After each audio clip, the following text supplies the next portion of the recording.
Well, hello everybody, Mr. O here, and for the final part of the Phoenix project, we're going to start ironing, and of course I'm going to put some of this in time lapse because after I iron I'm going to crumple, and I'm not going to show you each and every time I iron and crumple. I will make a card for you to know how many times I had to do it. You might have to go one more, or you might go one less than I did, depending on how the project goes. Now, let's talk about the iron. It's always important to talk a little bit about safety. As you can see, I have a very old iron here, and I am going to use the steaming a little bit, but don't forget, if you're not going to use it, turn it off. It's important, and that you also, if you're going to use this, have water. You can't see, usually newer ones you can see the water in there, but I like to steam it and get it a little moist, and you'll see me do that. I'm not going to put it in time lapse as I iron. The other thing I'm going to do, because sometimes it's neat, I remember when I made my second one, I had so much wax on it that when I ironed it, and as you can see it's just a brown grocery bag, when I ironed it, so much wax came off on the white paper it actually made a print. So let's just talk about this before I actually start ironing. As you can see, I just made a white background. Now, some people are taking this from a phoenix to a thunderbird, which if you know anything about Navajo or Hopi religion, and actually a lot of Native American religions have the thunderbird, which is very closely related to the phoenix in mythology or religion. I could do a lot of, let's say I was doing the thunderbird, I could do a lot of symbols that go along with it to make a pattern. Because I was making an example, I wasn't going in depth. If you want to take your picture to the next level, I recommend it. What's the point of doing something if you're not going to take it to the next level? This is a good example. This is not a great, what I would put in an art museum example or an art center. So keep that in mind, okay guys? So I'm gonna flip this over and I'm gonna start to iron. And you know, one of the hardest things is just getting started. And I don't know how good this iron is. As you saw, it's very old.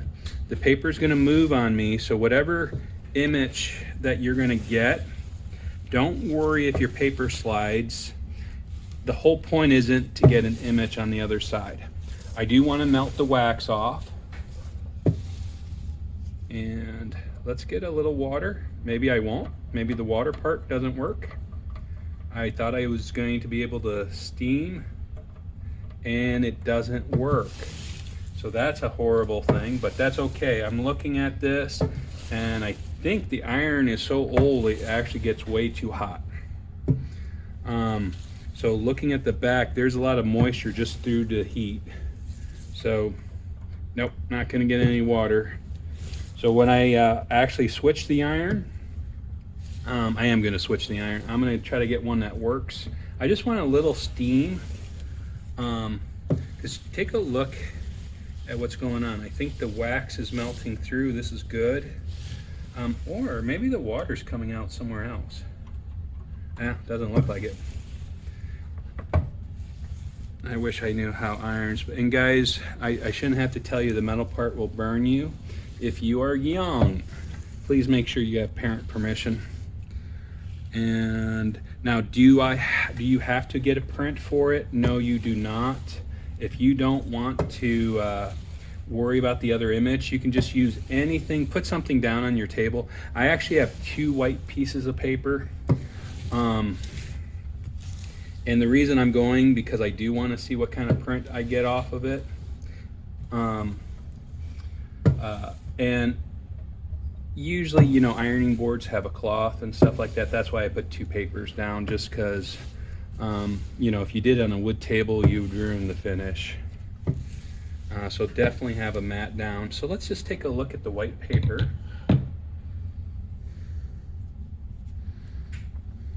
And you can see I didn't get much of an image at all. So it was okay. But it was the very first time, I can still feel like there's wax, but I'm going to start crumpling it up. I gotta be careful not to rip, because as the paper gets weak, it'll have a tendency to rip. And now, could I use that same paper and keep going on top until I get an image? Maybe. And then when I undo it, as you can see, cracks are starting to form, and I'm gonna crumple this up maybe 25 times, and then I'm gonna iron again, okay? So I'm gonna do that several times. I'm gonna iron, crumple it up 25 times and undo it. I'm probably gonna do that 3 times, and then I do a final ironing. I am going to, like I said, I'm gonna switch out. I do like to get the steam. I think a little moisture on the back does make it easier to do this.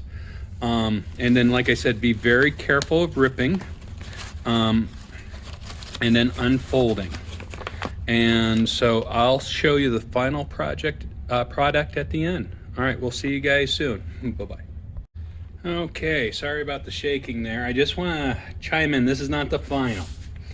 Just when you crumple it up, as you can see, textures are starting to change a little bit, and the idea is to get this really soft, but I almost made the mistake where I ripped it a little bit because I was kind of just crumpling it up. When I do crumple it up, as you can see, I kind of push it towards the middle, and that way everything, as it twists, that one already happened, I can crumple like this, and the idea is to get it soft. And like I said, after 25 times, iron it again, and like I said, I'll come back and I'll let you know how many times it took me to do that. And then when I lay it back out, I can just easily open it without tearing anything, okay? All right, be back in a moment. Okay, I'm back, and sorry for if the phone is shaking. I am standing on a wooden floor, so I think the vibration of me shifting my feet is vibrating the camera. So I'm trying to hold very still. So here it is. This is the final product. As you can see, it's cracked, but looks kind of weathered, and I hope that's coming through the camera. And then if you look at the back, I think it shows much more of what it's looking like on the other side. And something I didn't really go over when we were talking about the iron, when you iron, the assumption is, even as a high schooler or a middle schooler, some like basic stuff. One, don't walk away with the iron down. As you know, the metal is going to be extremely hot, and you don't want to burn. When you do it this way, this actually doesn't feel like brown paper anymore. It actually feels like almost like a leathery fabric, and my memory had thought it was more softer, but I love the feel. Like I said, you can use any brown bag, but one of the issues, as you can see where the fold of the bag was, it just started to rip naturally. It didn't matter what I was doing. And then I did get a hole, I think it's right here. Let me use my little marker. Nope, that is not a hole. A hole had appeared, and it kind of, I think I just kind of mended it when I ironed it. But you can use like masking tape on the back. And I did get a rip. As I told you, you got to be careful so I can just use masking tape on the back, and that will fix that. In fact, I'll just do that in front of you so you guys kind of know how I do it. It's kind of common, but guys, I hope you make a great attempt at this. This is something unique. This was something I learned in high school that I always wanted to teach myself. And I think now is the great opportunity to do something unique. And remember, go beyond what you see me do. And let's do it right here. You are loved. You guys have a great day, and never forget how important you are. Bye-bye.